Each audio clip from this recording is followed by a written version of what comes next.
Alright, so today we're going to be reviewing this Gemmy 2016 7.5 foot inflatable Vulture, and it turns its head.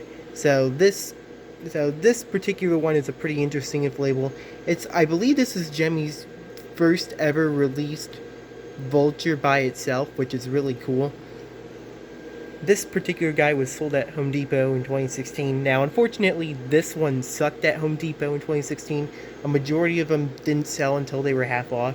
Now, this particular one never owned in 2016. I didn't get this guy until last year. So, I got it.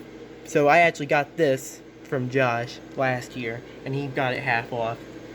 But I was not interested in this guy in 2016, so unfortunately that's why I didn't have it. But I basically got this out of a deal with Josh last year, one of our many inflatable deals, and that's how I ended up getting his Vulture. So nothing too special about the box. It's got just says home access holidays and whatnot. But yeah, it's a little over 5 foot tall and 7.5 foot long. And it turns its head. So I'm going to show you guys the Vulture now. So here is the Vulture. And his box just fell down, but that makes it easier for me. So here's the Vulture himself.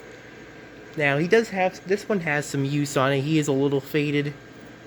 Mainly on the back of the Vulture. The black has some fading, and then the head has a little bit of fading itself. But it's still in pretty good condition. None of the lights are burnt out or anything like that. So this has a 2-inch blade slow star and 67s. Now for its head mechanism, it's got the ring mech that makes the head turn side to side. Gemmy uses that on a lot of head turning inflatables, but the weight doesn't bog this one down at all, which is pretty good. Head inflates pretty good too. Like, I'm pushing on it and you can hear it squeaking because it inflates so good. But yeah, there's the neck. The neck is really huge on this thing, but it works. And they even put a zipper under the neck, which is really good. Gemmy should do that on all of their head-turning inflatables with the big necks that have C7s in them, not just this one. But yeah, you can see the back is just a little bit faded, but it's not like too badly faded like that. But yeah, having an inflatable at Josh's house, it's going to be prone to fading pretty quickly.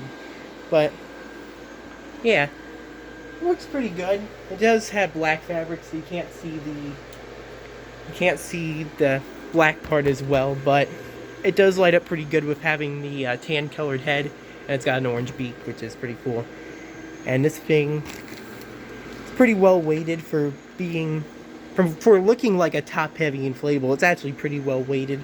Got some sandbags by the base fan. And then it has the feet, and it also has wings. The wings don't have any sandbags in them, but it really helps balance this guy out, which is really good. So yeah, works pretty good. I didn't use this guy last year because I was using classics for my Halloween display, but I will use this guy this year. And in the dark, it lights up pretty decent. Like I said again, you can't really see the body all that well, but you can see his head. And you can also see the fuzzy fabric on top of the inflatable fabric for like the area around his neck, which is pretty cool. So that's the Vulture. It's a pretty underrated design in my opinion. It's actually pretty cool. I kind of do regret not getting this in 2016, but that was like over 6 years ago, so there was nothing I can do about that now. So yeah, it's pretty cool. I may try to get another one of these eventually, because this one's got a little bit of fading on him, but I don't really know. But it's good inflatable. I like it, and it's pretty nice Halloween inflatable. It's definitely unique, and you can tell this is definitely from an older time when Gemmy did not slap pumpkins on inflatables. But yeah, that's pretty much it for this 2016 Vulture. I hope you guys enjoyed, and don't let them come to your house.